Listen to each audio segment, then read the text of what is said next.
Сәлеметсіздер ме достар, сіздермен мен Құралай. Бүгін сіздерге баклажан қосылған салат дайындайтын боламыз.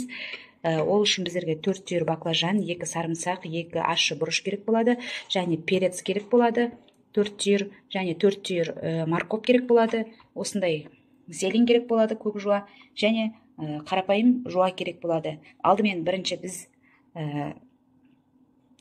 майымызды ыстып алып, жуаны қуыратын боламыз. Және осыны әбден қуырып алып, үстіне морковын салатын боламыз. Және осы қуырылып жатқан жуаға морковымды саламын.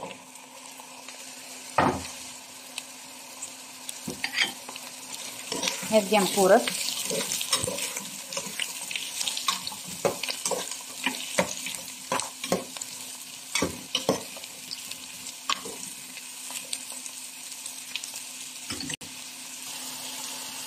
енді осының үстіне перецімізді саламыз.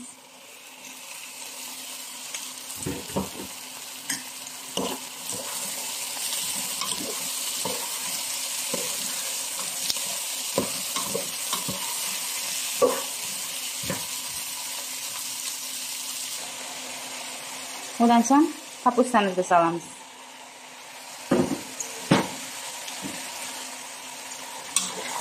Осыларды кішкене қуырып алып, үстіне баклажан саламыз. Осылай кішкене қуырып болғаннан кейін үстіне баклажанымызды салып,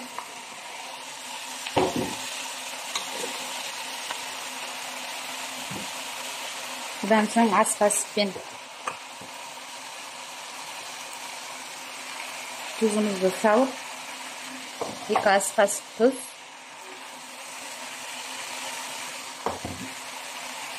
араластырамыз.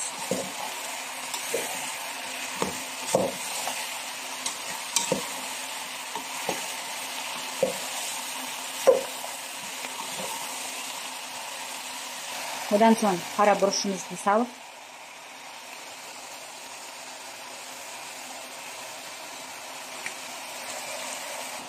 осыдан кейін чеснок, ащы бұрыштарымызды салып,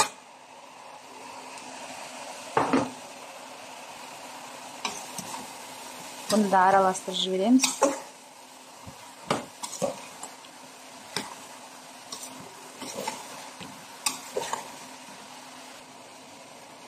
Кішкене бетін жауып қуырамыз осы.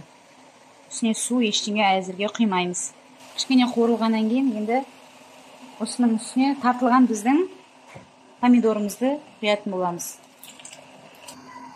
Осылай құйып, бетін жауып, асын азайтып қоямыз. Кішкене қайнап, әбден пісуге жақындаған кезде көк жуамызды саламыз. Осының үстіне бұрыштарымызды саламыз.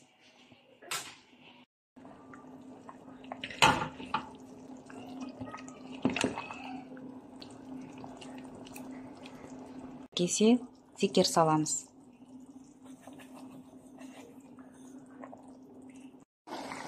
Міне менің салатым дайын болды. Осыны банкеге салып жабатын боламыз. Егер видеом ұнаса, лайк басып, комментария жазып, подписаться етіп қойыңыздар.